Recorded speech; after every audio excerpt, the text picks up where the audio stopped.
गुरु ब्रह्मा गुरु विष्णु गुरुदेवो महेश्वरा गुरु साक्षात् ब्रह्मा तस्मै श्री गुरुवे नमः। हम पहले स्कंद के आगे के भाग आपको सुनाते हैं। परीक्षित की दिग्विजय तथा धर्म और पृथ्वी संवाद। एक दिन एक आश्चर्यजनक घटना हुई। परीक्षित दिग्विजय करने निकले। घूमते फिरते एक सरस्वती नदी के किनारे पर आए। वहाँ गाय बैलों को एक काला पुरुष लकड़ियों से पीट रहा था। बैल धर्म का स्वरूप और गाय पृथ्वी का स्वरूप है। गाय की आंखों में आंसू बह रहे थे। धर्मरूप बैल ने उससे पूछा कि तुम दुखी क्यों हो। पृथ्वी कहती है कि श्री कृष्ण ने इस पृथ्वी लोक से अपनी लीला समेट ली है, सो यहाँ संसार पापमय कलयुग की कुदृष्टि का शिकार हुआ है। धर्म के 4 अंग हैं: सत्य, तप, पवित्रता और दया। धर्म के 4 अंग मुख्य हैं: सत्य, तप, पवित्रता और दया। इन चारों का योगफल ही धर्म है। 3 अंगों पर आधारित था, तब त्रेता युग आया। 2 अंगों पर आधारित रहा जब द्वापर युग आया, और अब 1 अंग पर आधारित है तो कलयुग आया है। धर्म के इन 4 चरणों के सत्य सर्वश्रेष्ठ सर्वोपरि है। महाभारत में राजा सत्यदेव की कथा। एक दिन प्रातःकाल सत्यदेव जब जगा हुआ था तो उसने देखा कि उसके घर से एक सुंदर स्त्री बाहर की ओर जा रही है। राजा को आश्चर्य हुआ। उसने स्त्री से पूछा, आप कौन हैं? उन्होंने उत्तर दिया, मेरा नाम लक्ष्मी है। तो राजा ने उनसे पूछा कि आप कहाँ जा रही हैं? तो उन्होंने कहा, मैं तुम्हारे घर से जा रही हूँ। राजा ने उन्हें आज्ञा दी।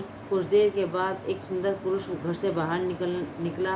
राजा ने उससे पूछा कि वह कौन है? तो उन्होंने उत्तर दिया कि मेरा नाम दान है।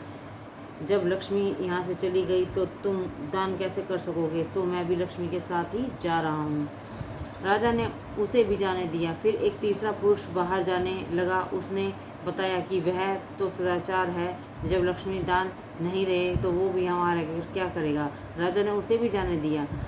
फिर एक सुंदर पुरुष बाहर जाने लगा तो उसने पूछा कि आप कौन हैं? तो उन्होंने अपना नाम यश बताया।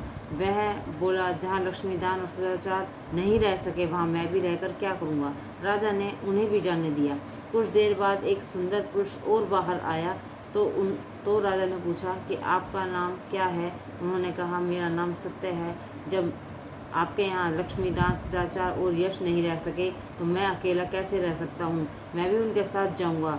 तो सत्यदेव राजा ने कहा कि मैंने तो आपको कभी छोड़ा ही नहीं था, आप मुझे कैसे छोड़कर जा सकते हो? आपको अपने पास रखने के लिए मैंने लक्ष्मी यश आदि का त्याग किया है। मैं आपको जाने नहीं दूंगा। आप मुझे छोड़कर चले जाएंगे तो मेरा सब लुट जाएगा। राजा की इस प्रकार की प्रार्थना के कारण सत्य नहीं गया, और जहाँ सत्य नहीं गया वहीं लक्ष्मी दान सदाचार और यश को आना ही पड़ता है।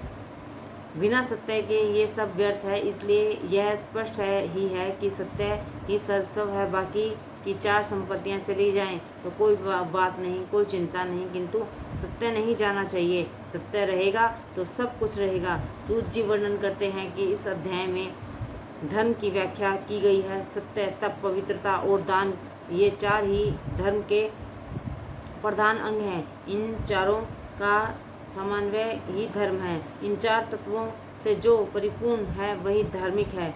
सत्ययुग में ये 4 तत्व थे, फिर त्रेता में सत्य चला गया, द्वापर में सत्य और तप न रहे, और कलयुग में सत्य और तप के साथ साथ पवित्रता भी चली गई। कलयुग में केवल दान ही रह गया है। कलयुग में दान ही प्रधान है। दान एवं कलयुग में केवल दान और दया के सहारे ही धर्म रह गया है। परीक्षित राजा ने देखा कि एक बैल केवल एक ही पांव पर खड़ा हुआ है और एक व्यक्ति उसे लकड़ी से मार रहा है। राजा ने बैल से पूछा कि तेरे 3 चरण किसने काट लिए? धर्म रूपी बैल ने कहा कि राजन, मैं अभी तक यह निर्णय नहीं कर सका हूँ कि मेरे पैर किसने काटे हैं। कौन मुझे दुखी कर रहा है?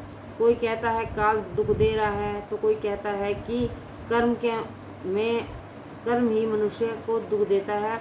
कोई दुख का कारण स्वभाव बताता है, कोई स्वभाव शांत रखो काल, कर्म और स्वभाव ही जीव को दुख देते हैं। महाराज परीक्षित द्वारा कलयुग का दमन।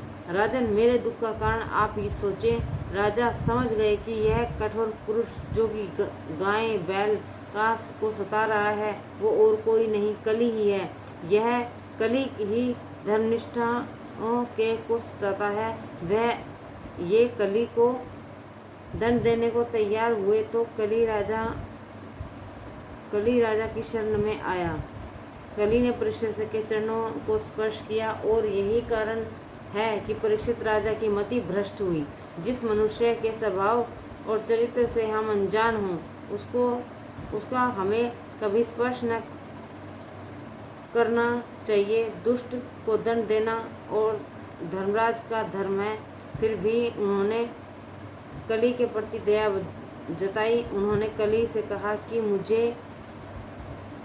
तुझे मारूंगा नहीं, किंतु तू मेरे राज्य की सीमा के बाहर चला जा।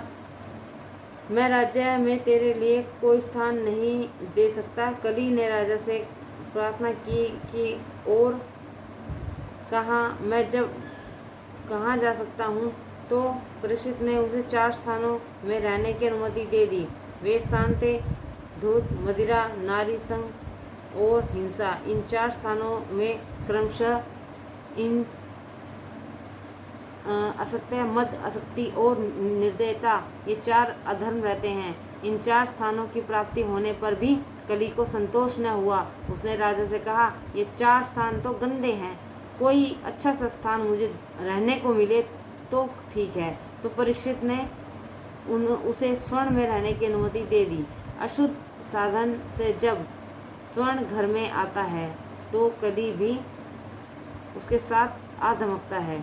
अनीति और अन्याय से प्राप्त धन में कली है। अनीति द्वारा धन कमाने वाले को तो कली दुखी करता ही है, पर जो यह धन कमाने पर यह जो धन अपने वारिस के लिए रखता है वह वारिस भी दुखी होता है। असत्य, मद, काल और वैर और रजोगुण यह 5 जहाँ न हों वहाँ आज भी सत्युग ही है। जिसके घर में नित्य प्रभु की सेवा और स्मरण होता हो, जिसके घर में आचार विचार का पालन होता हो, उसके घर में कली का प्रवेश कभी नहीं होता। बैल के तीनों पग परीक्षित ने फिर लगा दिए, अर्थात धर्म की फिर से स्थापना की। कली ने सोचा कि राजा ने 5 स्थान रहने के लिए दिए हैं, अब कोई तकलीफ नहीं। अब परीक्षित राजा के घर में मैं कभी भी घुस सकता हूँ। एक दिन परीक्षित को जिज्ञासा हुई कि देखूँ तो सही कि मेरे दादा मेरे लिए क्या क्या छोड़कर गए हैं। एक पेटी में स्वर्ण मुकुट मिला। बिना कुछ सोचे ही राजा ने मुकुट पहन लिया। यह मुकुट तो जरासंध का था। वह मुकुट अधर्म से लाया गया था, इसलिए उसके द्वारा कली ने परीक्षित की बुद्धि में प्रवेश किया। इस मुकुट को पहनकर परीक्षित राजा वन में शिकार करने गए, जहाँ एकदा शब्द का प्रयोग किया है। राजा वैसे तो कभी शिकार करने के लिए जाते नहीं थे, किंतु आज गए हैं। अनेक जीवों की हत्या की। मध्य काल होने पर राजा को भूख और प्यास सताने लगी। उन्होंने एक ऋषि के आश्रम में प्रवेश किया। शमिक ऋषि समाधि में लीन थे। कोई संत जब ध्यान में बैठे हों वहाँ मत जाना, यदि जाना पड़े तो प्रणाम करके लौट आओ। उस समय लौकिक बात न छेड़ो।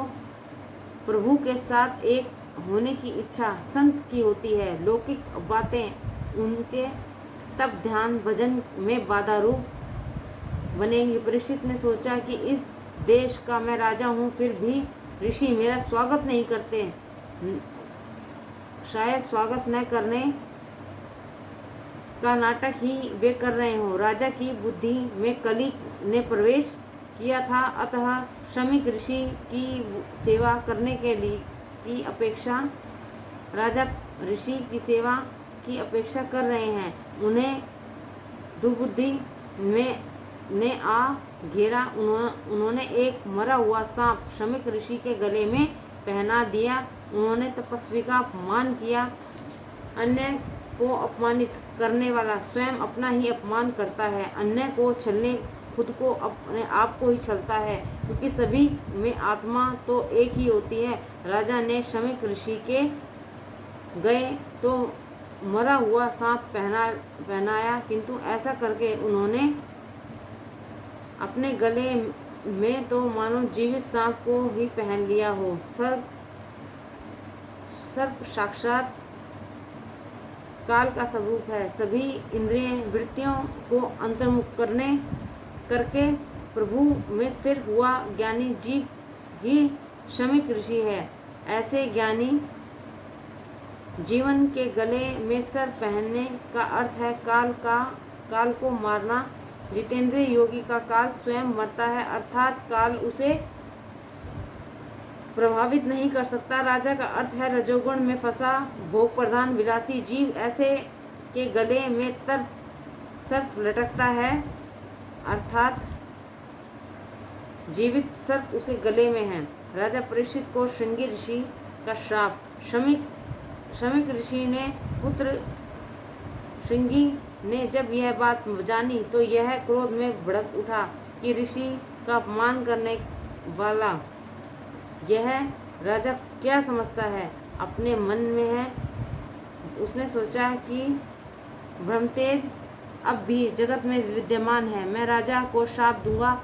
श्रृंगी ने श्राप दिया राजा को कि तूने तो मेरे पिता को गले में मरा हुआ सांप पहना दिया है, किंतु आज से 7वें दिन तुझे तक्षक नाग डसेगा। परीक्षित ने अपने सिर से मुकुट उतार फेंका तो तुरंत उसे अपने भयंकर भूल का आभास हुआ। मैंने आज तक पाप किया, मैंने मतिभ्रष्ट होकर ऋषि का अपमान किया।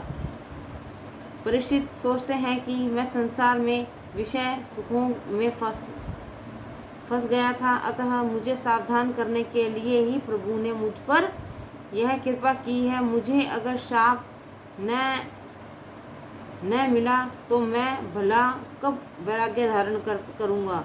मेरे लिए प्रभु का शयन अवतार धारण किया, मृत्यु सिर पर मंडरा रही है, ऐसा सोचते रहोगे तो पाप नहीं होगा।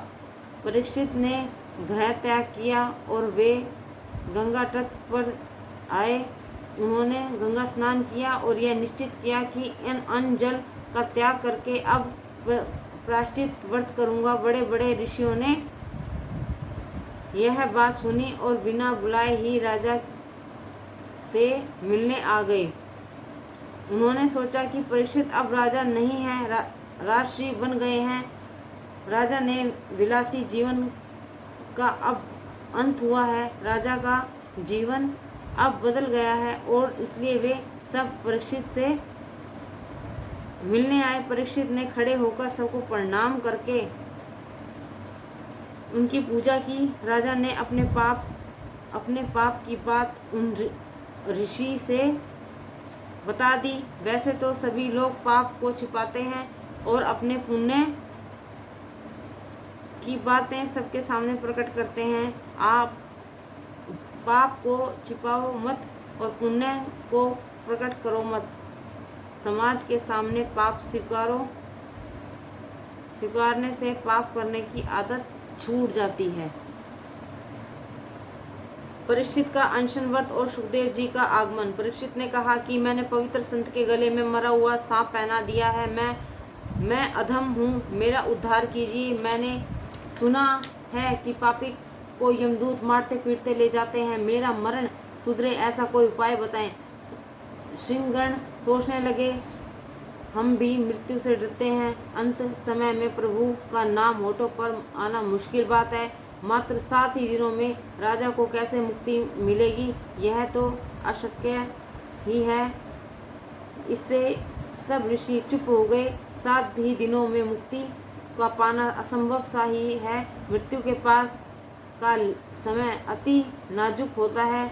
महाज्ञानियों को भी मृत्यु का डर लगता है। राम नाम जल्दी होठों पर नहीं आता। रामचरितमानस में बलि ने कहा है, जन्म जन्म मुनि जतन कराही, अंत राम कहीं ते आवत नाही। परीक्षित ने ईश्वर का आश्रय लिया, भगवान की स्तुति की, द्वारकानाथ को याद किया। मैंने कोई सत्कर्म नहीं किया है, ब्राह्मण मुझे उपदेश नहीं दे रहे हैं, क्योंकि मैं अधर्म हूँ। जिस परमात्मा ने जब माता के गर्भ में था तब ब्रह्मास्त्र से मेरी रक्षा की थी, वे आज भी मेरी रक्षा अवश्य करेंगे। मैं पापी तो हूँ, किंतु भगवान का हूँ। नाथ, मैं आपका हूँ। हे द्वारकानाथ, मैं आपकी शरण में आया हूँ। आपने जब मेरा जन्म उजागर किया है तो मेरी मृत्यु भी सुधारिए। परमात्मा ने सुखदेव जी को प्रेरणा दी कि वहाँ जाओ, शिष्य योग्य है। परीक्षित के जन्म को सुधारने के लिए परमात्मा स्वयं आए थे, किंतु मुक्ति देने का अधिकार केवल शिव जी का है। इसलिए भगवान ने शिव जी से कहा, सो भगवान शिव जी का अवतार सुखदेव जी वहाँ पधारे। संहार का काम शिव जी का है। अंत परीक्षित की मृत्यु को सुधारने के लिए सुखदेव जी पधारे। चारों ओर प्रकाश फैल गया। सूर्य नारायण तो कहीं धरती पर उतरे नहीं हैं, न मुनिजन गए कि ये तो शंकर के अवतार सुखदेव जी पधारे हैं। सभा में सुखदेव जी पधारे हैं। व्यास जी उस सभा में थे। परीक्षित खड़े होकर सुखदेव जी को वंदन किया। सुखदेव जी का नाम सुनते ही व्यास जी के भाव विभोर हो गए। सुखदेव जी के लिए प्रयुक्त विशेषण तो देखो। व्यास जी सोचते हैं कि भगवान का रहस्य सुखदेव जी जानते हैं, यह मैं नहीं जानता। कैसे निर्विकार है। मेरा बेटा भागवत कहेगा और मैं सुनाऊंगा। राजा के कल्याण के हेतु पधारे हुए सुखदेव जी स्वर्ण सिंहासन पर विराजे। परीक्षित ने आंखें खोली। मेरा उद्धार करने के लिए इन्हें प्रभु ने भेजा है, अन्यथा मुझ जैसी पापी और विलासी के यहाँ मैं नहीं आती। परीक्षित ने सुखदेव जी के चरणों में साष्टांग प्रणाम किया। परीक्षित ने अपना पाप उन्हें कह सुनाया, मैं अधर्म हूँ, मेरा उद्धार करो। अस्त्र मारो को क्या करना चाहिए? मुख्य मात्र का कर्तव्य क्या है? उसे किसका श्रवण, जप, स्मरण और भजन करना चाहिए? गुरुदेव सुखदेव जी का हृदय पिघल गया। शिष्य सुयोग्य है। अधिकारी शिष्य मिलने पर गुरु का दिल कहता है कि उसे अपना सर्वस्व दे दूं। गुरु ब्रह्मनिष्ठ हो और निष्काम भी हो तथा शिष्य प्रभु दर्शन के लिए आतुर हो। 7 दिवस तो क्या 7 मिनट में प्रभु दर्शन हो सकते हैं। अन्यथा गुरु लोभी हो और शिष्य लौकिक सुख की इच्छा करता हो तो दोनों नरकवासी होते हैं। सुखदेव जी कहते हैं, राजन तू घबराता क्यों है? अभी 7 दिन बाकी हैं। मैं तेरे पास से कुछ लेने नहीं देने आया हूँ। मैं निरपेक्ष हूँ। मुझे तो आनंद मिला है और परमात्मा का जो दर्शन हुआ है वही दर्शन तुझे कराने आया हूँ। मुझे जो